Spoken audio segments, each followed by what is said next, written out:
What's the deal, y'all? This your man King Eric, the media assassin, coming at y'all with another video. And this Big 3 battle is really showing what is really wrong with hip-hop culture today. For a lot of reasons that I'm going to get on this video here, I'm going to keep it brief, but I'm going to get straight to the point. First of all, you could tell by the way these guys are moving, and I said this on a live the other day, that they really don't want to battle one another. Like, these guys didn't come from that cloth of that jungle. And it shows. You guys from Cole, Drake, and Kendrick, you guys came on the pathway of Kanye West. Kanye West, when he beat 50 Cent in that sales battle, ushered a new lane for hip-hop. And that's where the hipsters, that's where the hipsters came through, where the regular Joes came through, where all the weirdos came through.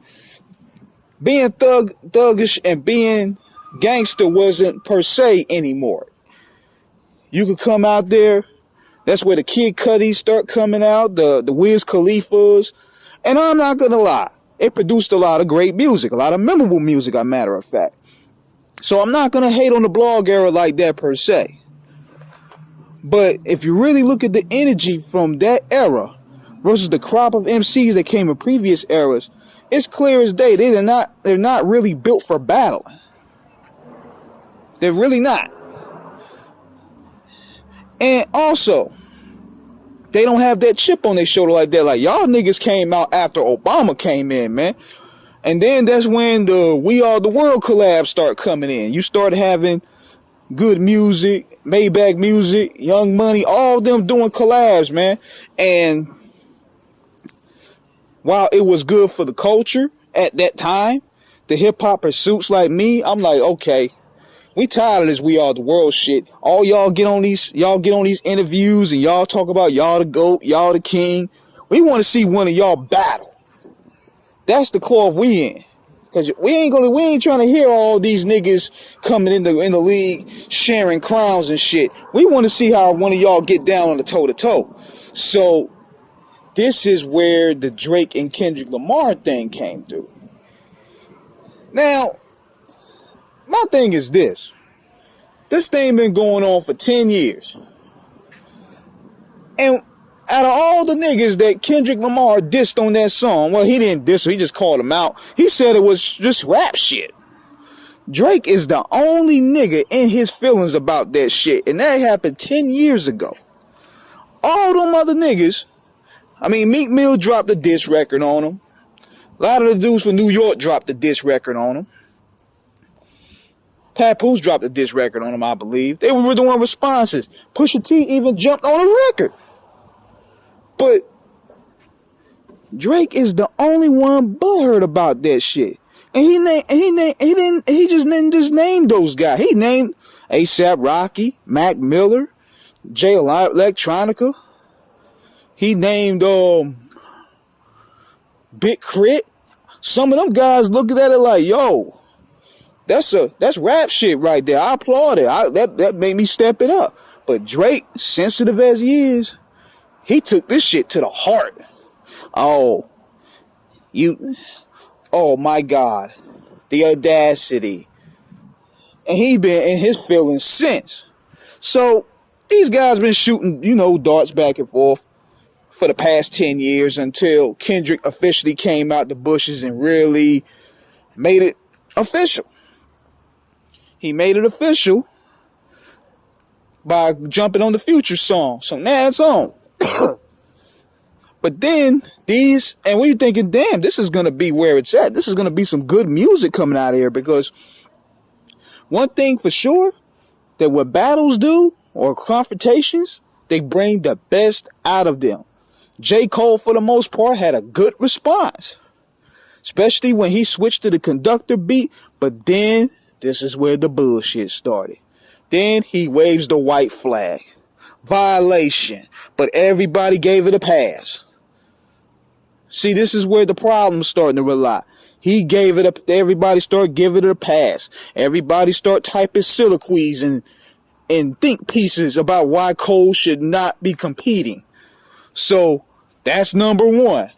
Number two, you have all these podcast niggas getting their first takes in, thinking they have the scoop, thinking they have the info.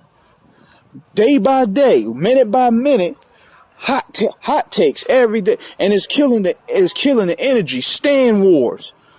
You know how many OVO bots that hit my shit today? Then you got the stands, the Kendrick Lamar stands versus the Drake stands. Then you got the J. Cole, the T-sippers. They sitting there defending the J. Cole crybabies. They sitting there defending him. This stand wars is killing hip hop, man. Like, what happened to just enjoying the music and just sitting back and just letting people be fair and decide who the winner is? Because this stand war shit is disgusting, man. That's number one. Then to make matters worse, now, Drake to his credit, he went ahead and dropped the diss record. He finally finalized it and that's official. So, to his credit, at least he jumped into the ring. And now, he released another record. This time he's using AI voices sounding like Tupac and Snoop. And that's corny. And people were saying, well, if Kendrick Lamar would have did it, y'all would like bullshit. Anybody that was doing that bullshit would be seen as corny in my eyes. So don't pull the stand card. I'm not really caring about, I'm not picking a side of any of these guys. But it just go to show the corniness. Like, you, nigga, you rap it as Tupac and you all off beat. You all rap it as Snoop and you all off beat. But everybody is giving it praise. Everybody like, oh, this is hilarious. Man, you know this bullshit like this is what's killing the cultures, man. Now y'all giving the green light for AIs. And now you have the fake diss records coming out now. This is now y'all opening up that new door. Y'all open up different doors now that you can't be shut. Because now you got one of your biggest artists in the planet endorsing this bullshit. And that's a problem. Then, on top of that, and this is the main issue, hip-hop media is a joke. You got people that shouldn't even be in the position to chime in on this shit, but they got the biggest voices. We talk about the Kai Cenats, we talk about the academics, we talking about the Vlads, the Adam 22s. They're getting exclusive records from these camps. They're getting out there and spewing their own form of bigotry because they getting paid or they some stands. It's totally disgusting, man. It's totally disgusting how you don't really have no legitimate platforms other than Off the Cover Screwball. And, you know, we'll give Doggy Diamonds his due. We'll give a few others their due. But they're not going to black content creators no more. These guys, unfortunately, have the pulse. These guys, unfortunately, have the juice in the culture. And don't give me Joe Budden, because Joe Budden ain't even consistent himself. Joe Budden is one of the most inconsistent people I've ever seen in media. You can't take his word serious. All of these guys, for the most part, they move with the wind, they move with the bag, they move with public consumption. They don't stand on their grounds. Like, 1 minute they with Kendrick. Oh yeah, Kendrick Lamar, he gonna drop a bomb. Oh man, Drake got this. You can't take that serious. So what you gotta do is you gotta sit back and just watch the thing play out. Everybody swear they a source. Everybody swear they got the scoop. And it's killing the interest, man. Then you have Rick Ross and Drake. Now Ross, to his credit, he went to the studio hours later. I like that. But then, what happens then? That part becomes corny. Because what is Drake and Ross doing? They arguing in DMs over mansions. Really, this is where we at with it right now. This corny shit. They in their stories going back and forth all day talking about whose house is bigger. Damn, man. So this Big Three battle is exposing a lot of wrong within this game, man. On many sides of the spectrum. We talk about the rappers themselves who are breaking the rules. And I'm not excluding Kendrick Lamar, because Kendrick Lamar, you don't jump out of the bushes and don't expect to get in the ring. Now, what I like about what Drake is doing is Drake is keeping his ass in the ring. You're not going to do this shit. You're not going to come in out of nowhere dissing niggas and then jump back in the bushes and wait till an album come out. No. You going to compete? Get your ass in the booth and let's compete. Now, for Drake's credit, I will give him that. But between him having about 30 ghostwriters and between him using AI, he lost a lot of cool points. Nobody's really winning this corny shit to me. That's beyond honesty. All three of these niggas is taking the L. All three of y'all should be just defaulted. Y'all need to go back, far as I'm concerned, going back to making songs together. Because, man, y'all ain't built for this gladiator sport, which is called battle rapping, man. And Lupe, you ain't built for it either, man. You need to sit down, too.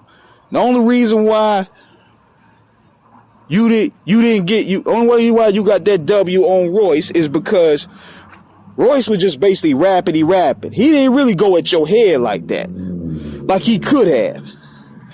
So let's just stop this here, because he wants a piece of Kendrick. But I'm like, we haven't really seen Lupe get in those jungles. He's a great MC, he's a great wordsmith, but we haven't heard him really get busy. So that remains to be seen. So that's where my take is at it right now, man. This shit is really not moving me right now. Like, it's too corny, it's too social media influenced. Everybody sitting there typing, posting memes. Drake over here talking about sending a marching band to Metro Boomin. We don't give a fuck about no Metro Boomin. Just make the beats and keep it moving. We don't care about that. He focusing more on producer. But this is where we at with it in hip-hop today, man. Everything is a factor. It's a non-factor. It's now a factor. People arguing about houses. People arguing about how much money they got. They net worth. They followers. It's corny to me, man. So let me know what you guys think. Do y'all agree with me? This is King Eric signing out. Holla.